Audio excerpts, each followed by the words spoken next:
Ahmedabad crime બ્રાન્ચની મોટી સફળતા માણેકબાગ સોસાયટી ચોરી કેસમાં 2 આરોપીઓ 1.47 કરોડના મુદ્દામાલ સાથે ઝડપાયા। અમદાવાદ શહેર ક્રાઇમ બ્રાન્ચે એક મહત્વપૂર્ણ સફળતા હાંસલ કરતા શહેરના પોસ્ટ વિસ્તાર ગણાતા માણેકબાગ સોસાયટીમાં થયેલી લાખોની મત્તાની ઘરફોડ ચોરીનો ભેદ ગણતરીના દિવસોમાં ઉકેલી નાખ્યો છે। પોલીસે ચોક્કસ બાતમી અને આધુનિક તપાસ પદ્ધતિઓના આધારે ત્વરિત કાર્યવાહી કરી આ ગુનામાં સડોવાયેલા 2 રીઢા તસ્કરોની ધરપકડ કરી છે। આ દરોડા દરમિયાન પોલીસે આરોપીઓ પાસેથી ચોરી કરવામાં આવેલી રોકડ રકમ અને કિંમતી ઝવેરાત સહિત કુલ રૂપિયા 1.47 કરોડનો તોતિંગ મુદ્દામાલ કબજે કર્યો છે, જે તાજેતરના સમયમાં શહેર પોલીસ દ્વારા કરવામાં આવેલી સૌથી મોટી રિકવરી પૈકીની એક ગણવામાં આવે છે। તપાસની વિગતો અનુસાર આ હાઈ પ્રોફાઇલ ચોરીના ગુનાને ઉકેલવા માટે ક્રાઇમ બ્રાન્ચની ટીમે ટેકનિકલ સર્વેલન્સ અને હ્યુમન ઇન્ટેલિજન્સનો સુમેળ સાધ્યો હતો। વિસ્તારના સીસીટીવી ફૂટેજની ઝીણવટભરી તપાસ અને મોબાઈલ ડેટાના વિશ્લેષણને આધારે પોલીસ આરોપીઓ સુધી પહોંચવામાં સફળ રહી હતી। પકડાયેલા બંને શખ્સો પાસેથી તપાસ અધિકારીઓએ રૂપિયા 45 લાખની રોકડ રકમ ઉપરાંત સોના અને ચાંદીના દાગીનાનો મોટો જથ્થો હસ્તગત કર્યો છે। આરોપીઓએ પોલીસથી બચવા માટે ચોરીના માલને સગેવગે કરવાનો પ્રયાસ કર્યો હતો, પરંતુ ક્રાઇમ બ્રાન્ચની સતર્કતા સામે તેઓ નિષ્ફળ નીવડ્યા હતા। હાલમાં પોલીસ દ્વારા બંને આરોપીઓની સઘન પૂછપરછ હાથ ધરવામાં આવી રહી છે। પ્રાથમિક તપાસમાં શખ્સો અગાઉ પણ રાજ્યના અન્ય શહેરો કે વિસ્તારોમાં આ પ્રકારની ચોરીની ઘટનાઓમાં સામેલ હોવાની પ્રબળ શક્યતાઓ સેવાઈ રહી છે। પોલીસ હવે આરોપીઓના રિમાન્ડ મેળવી તેમણે અન્ય કયા સ્થળોએ ગુનાહિત પ્રવૃત્તિઓ આચરી છે અને આ ચોરીમાં અન્ય કોઈ સાગરીતોની સડોવણી છે કે કેમ તે દિશામાં તપાસના ચક્રો ગતિમાન કર્યા છે।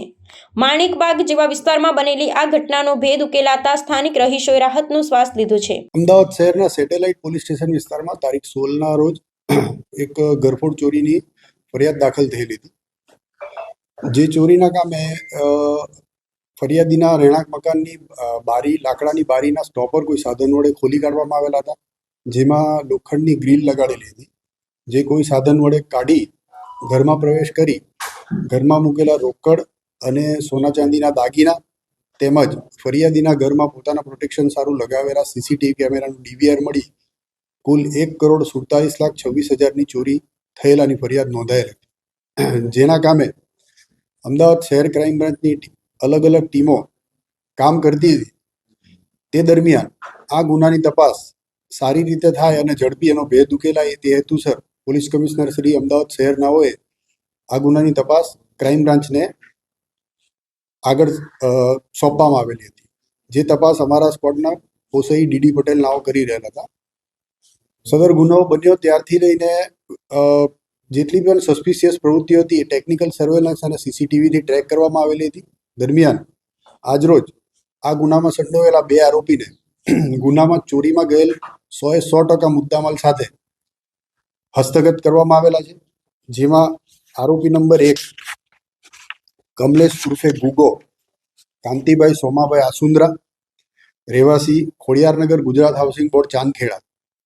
બીજો અન્ય આરોપી છે મેહુલ મથુરભાઈ પરમાર, રહેવાસી શાહપુર, નાઓને ડિટેન કરવામાં આવેલા છે। તેઓ પાસેથી સદર ગુનામાં ચોરીમાં ગયેલ મુદ્દામાલ પૈકીના 45 લાખ રૂપિયા રોકડા,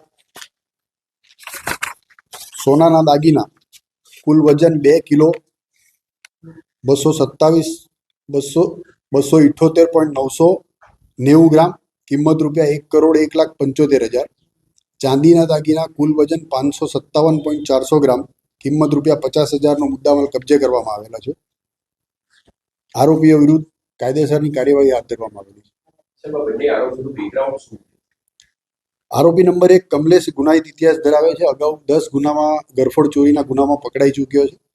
મેહુલ વિરુદ્ધ કોઈ ગુનાહિત ઇતિહાસ નથી।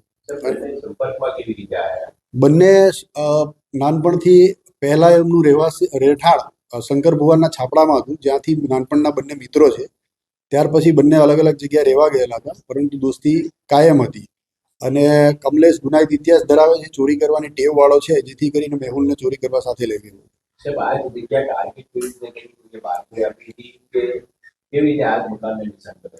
અગાઉ કમલેશે આ જ સોસાયટીઓમાં 2018માં ગુનાહિત ચોરી કરેલી છે, એટલે એને આ સોસાયટીથી સારી રીતે વાકેફ હતો, માટે આ જગ્યા પસંદ કરી।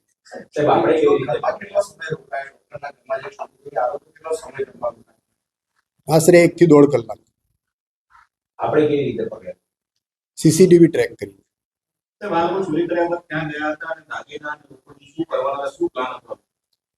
એ આરોપીની બેસિક પૂછપરછમાં એટલી જાણકારી મળી છે, ચોરી કર્યા બાદ પોતે પોતાના રહેણાંક મકાને જઈને રોકડ 2 ભાગમાં ડિવાઈડ કરી દીધેલી હતી.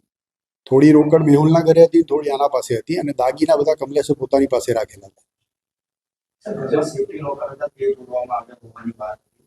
1.5 કલાકની અંદર સેફ્ટી લોકર તોડી ચોરી કરી તો થોડું મુશ્કેલ લાગે છે. કેવી રીતે પુરાણ અંજામ આપવાનું? એ પૂછપરછ ચાલુ છે. સાહેબ, આ લોકોને કોઈ કારણ હતું ચોરી કરવા પાછળનું કે કોઈ દેવું કે એવું કંઈ કે ત્યાં ના, એવું હજુ ધ્યાને આવેલું